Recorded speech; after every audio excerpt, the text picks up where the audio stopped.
Are you looking for an OT approved baby registry list with items to promote sensory development in your infant? I'm sure you are. So we're here today to give you exactly that. But first, I'm Rachel. I'm Jessica. We are the certified occupational therapy assistants with Harkla, and today we're going to talk about our favorite products for babies' sensory development. Now, in order for you to really trust our recommendations, we first need to prove our credibility. Oh dear. We both are occupational therapy assistants and we both are moms. And Jessica has I want to say 9-year-old, but he's not 9. He's 9 in my head. He's 11 now. He'll always be 9 to you. He'll always be 9. No, he'll always be like 4 or 5 to me. I love that. But I also have a 4-year-old and a 2-year-old. And so this has just really been an area of passion and interest for us as we get questions like these all the time. Like, what products do I actually need in order to promote successful development with my child? Yeah, and then the other side of that too is Rachel mentioned that we've been in this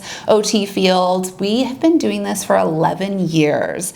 And my area of, not necessarily specialty, but one of my favorite areas to work in was always early intervention. I love working with the babies when I'm at the clinic. If we get a referral for a new client who's under the age of 3 years old, I'm like, pick me, I want them on my caseload.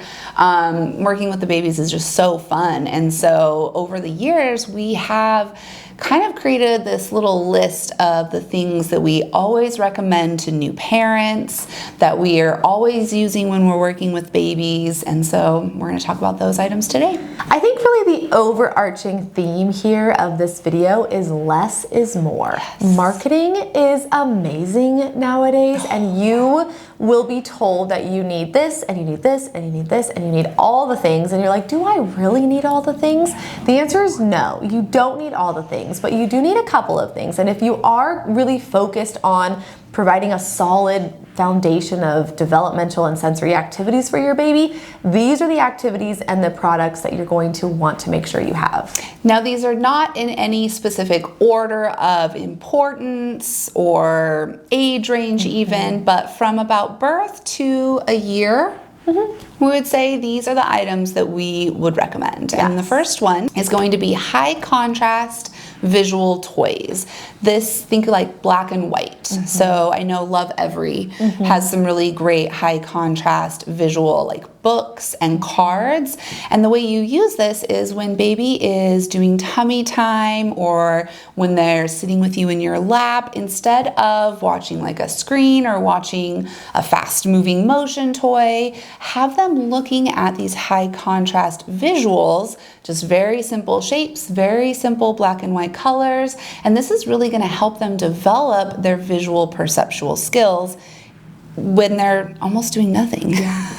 But taking that one step further, you can start working on some reflex integration and some visual tracking skills by taking those high contrast items. Let's say you have a high contrast rattle with some sounds as well. You can start moving it in different planes and having them visually track and move their head very slowly, but they will, especially as they get older too, you can move it in different planes a little bit more, but you'll see them visually track and you'll see what their body is doing as well. So we really want to make sure that we're not just setting and forgetting with these high contrast visuals. They're great to put down and have them available, but also more of those interactive activities with the high contrast items. As baby is getting older. As they get older. Yes, definitely. The second item that we love is using a vibrating teether or an oral motor vibrating probe like the Z-Vibe or an O-Ball. Or all three. Probably all three, honestly. So the reason why we love vibration intraorally is because it provides stimulation to help desensitize and to push the gag reflex back and to increase awareness of where the tongue is, lateralizing the tongue, elevating the tongue, pushing the tongue back. You can really work on a lot of these foundational tongue exercises and movements and sensory processing using vibration. The O-Ball is great because it's like a tongue exerciser. And so it's a ball that has like little plastic hexagons on it maybe. Well, they're not usually plastic, are they? Yeah. Oh. I mean, it's like it's like a malleable silicone? Plastic. Some of them are silicone. I mean, it depends on which one you get. Okay. But the great thing is that they can exercise their tongue and they can strengthen their tongue while they're in tummy time or on their back or in side laying, especially if baby has had a tongue tie release or their frenulum is really tight. You can use that O-ball to really exercise their tongue, strengthen their neck, really works on a variety of things. But moral of the story, oral exercises, mouth exercises, we want to make sure that we're getting in their mouth from the start. The next one is a therapy ball, also known as a yoga ball.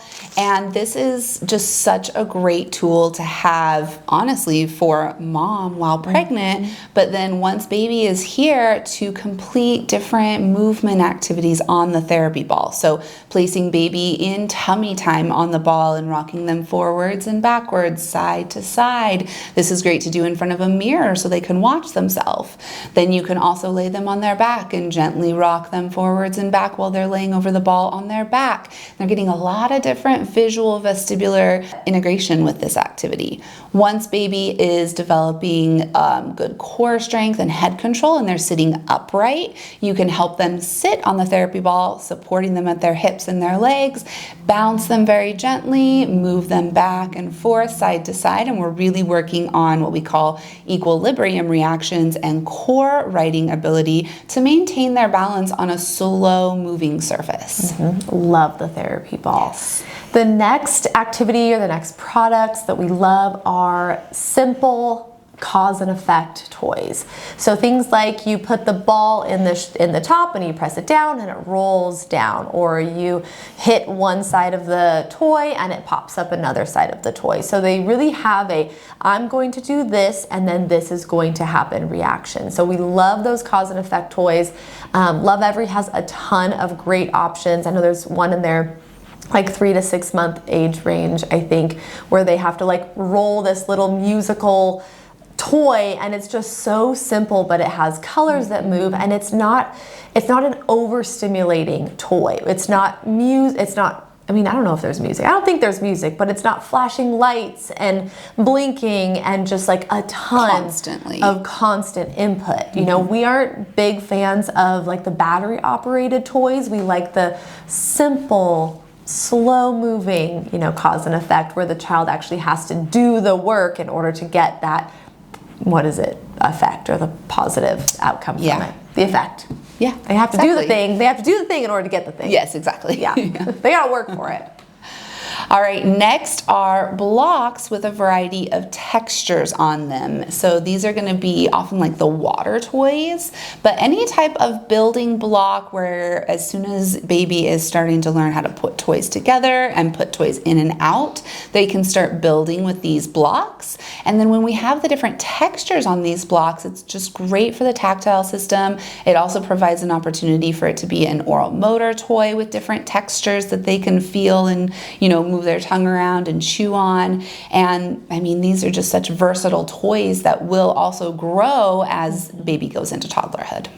The next one is a blanket. Now you can use a blanket in a ton of different ways, but hear us out when we're going to give you our sensory development component here. You can put a blanket down on the floor, you can use it for tummy time. Bonus points if it's a high contrast blanket, maybe it's an old quilt that someone made. There's some cool textures and feelings and visual things to look at.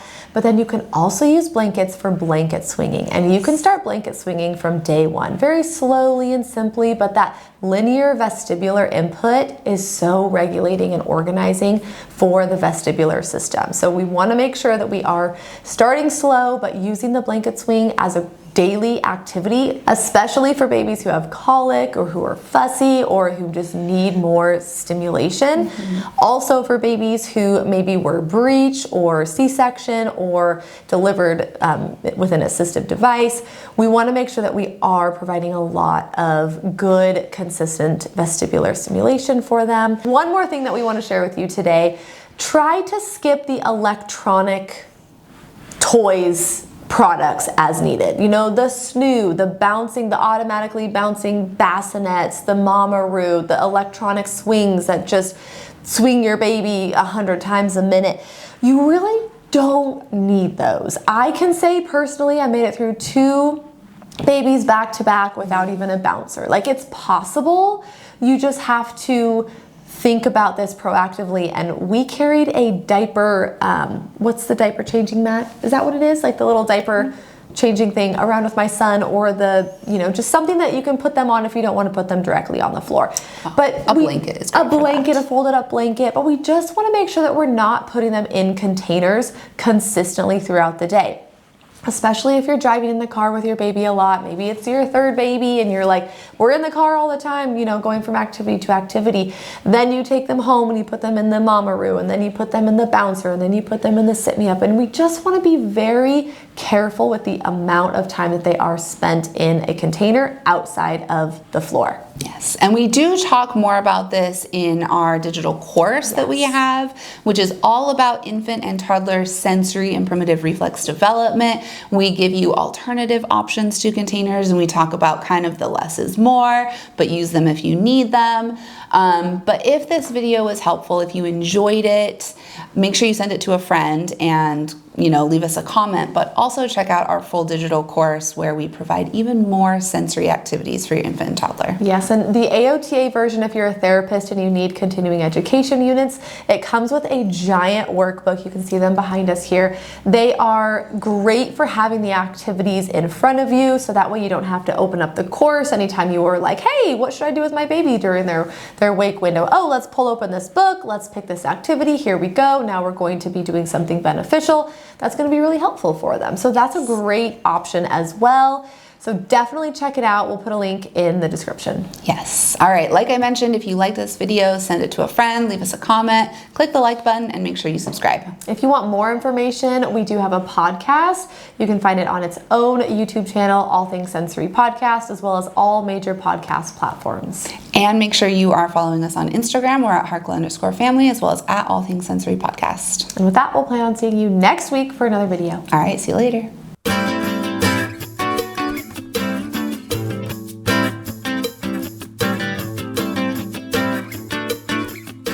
Are you looking for an OT approved baby registry list? Okay, let me try that again. Items, toys, you're gonna have to do that again.